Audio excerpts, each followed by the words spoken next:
For a quick video this week, I'm just going to show you how to do a oil change on this 02 Yamaha Kodiak. These ones aren't too difficult. You just got this little cover beside the recoil you pop off, and that's where your oil check and fill are. And as you can see, this one is pretty black, so it's due for an oil change. And underneath here there'll be a hole right here that your oil plug is in. And I'll get some tools and we'll get started. And it's kind of hard to film this and get a good angle on it, but the plug here is a 19 millimeter.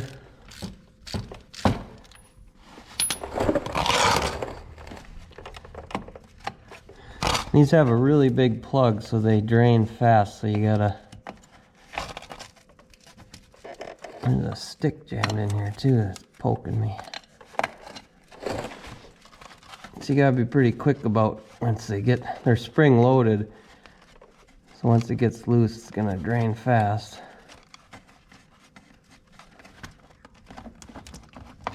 Like that, and you get covered in oil.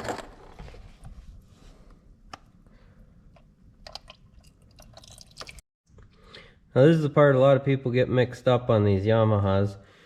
When you put them back together, make sure the spring and the filter, the screen from down below is like this.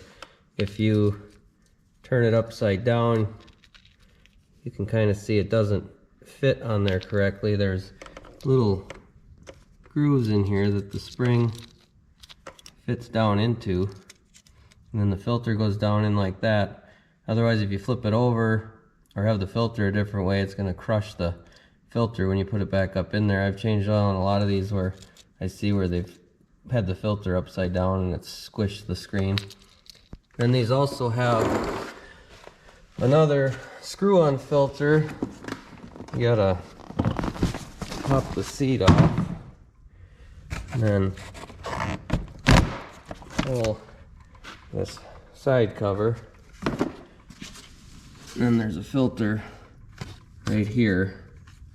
It's not the easiest place to get the filter on and off, but you can take these 8mm bolts off and get this off of here, and then it'll make it a little easier. But it drains down through here and all over here, so I usually just try to jam some oil absorbent mats or something in there. Otherwise, if you got a flexi funnel, sometimes you can get those stuffed under there and drain it out, but you still end up getting oil on the engine still. But we'll get some tools to get that off of there, and I'll show you how I do that.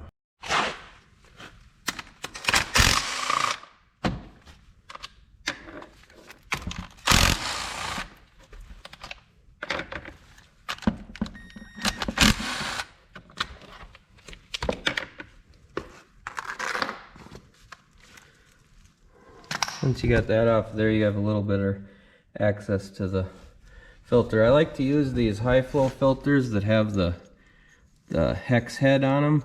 Otherwise, it's really hard to get a wrench or anything in there or pliers to grab this if they're tight. Which this one is hand tight, so I'll be able to get that one fairly easily. But I did change the oil on this last, so that's why.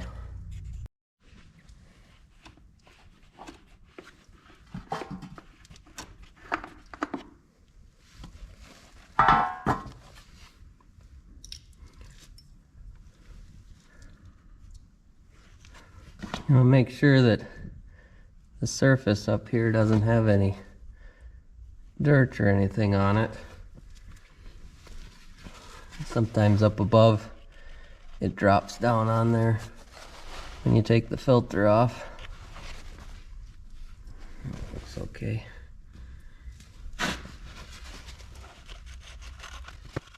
Now these high flows, they come with grease on the O-ring already, so that's kind of nice. I still usually rub a little bit of oil on there just to make sure it doesn't stick later on. And you don't need to reef these down very tight. They kind of get tight on their own when they're on there a while, so they can be a bear to get off of there.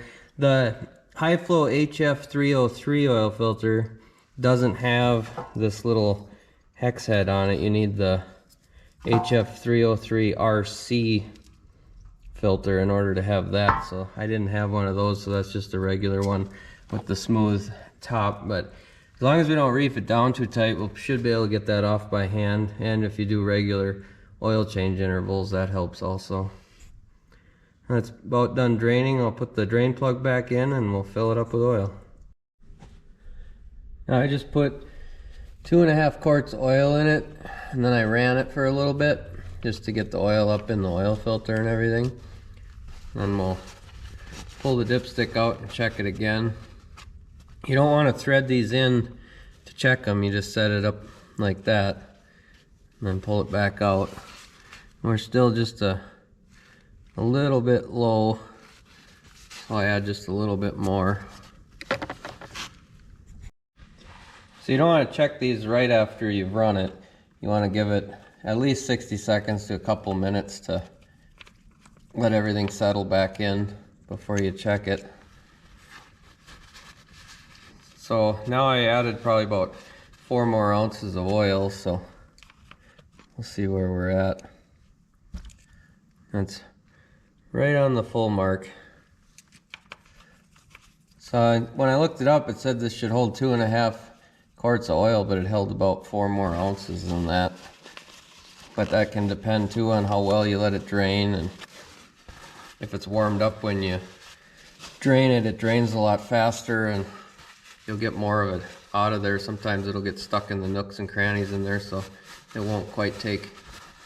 I always start with 2.5 quarts just to be sure you're not overfilling. Overfilling it can cause a lot of other issues, so just make sure you don't do that. And we'll just pop this cover back on and this one will be good to go. One more thing I was going to add is make sure you check your air filters when you're changing the oil every time. This one I checked and it had a split in it right down the middle. And the other thing is when you put a new one in, these foam filters, make sure you don't just put them in dry. Use a good air filter oil. Just spray. I usually put like a latex glove on and spray this in my hand, and then I'll wipe it all over the filter. You don't gotta go crazy with it, but you need a light film around the whole filter and then let it dry for 15 minutes or so before you run the machine. But I see this quite a bit, that people don't check these filters forever, or they buy a new one and they put it in dry. So make sure that you get some oil on that if it's a foam filter like this. So we'll be replacing this one. That's not doing much of anything except for keeping the big chunks out anymore. That'll about do it for this video. Thanks for watching, and please like the videos and subscribe if you like what I'm putting out for content. And we'll see you on the next one.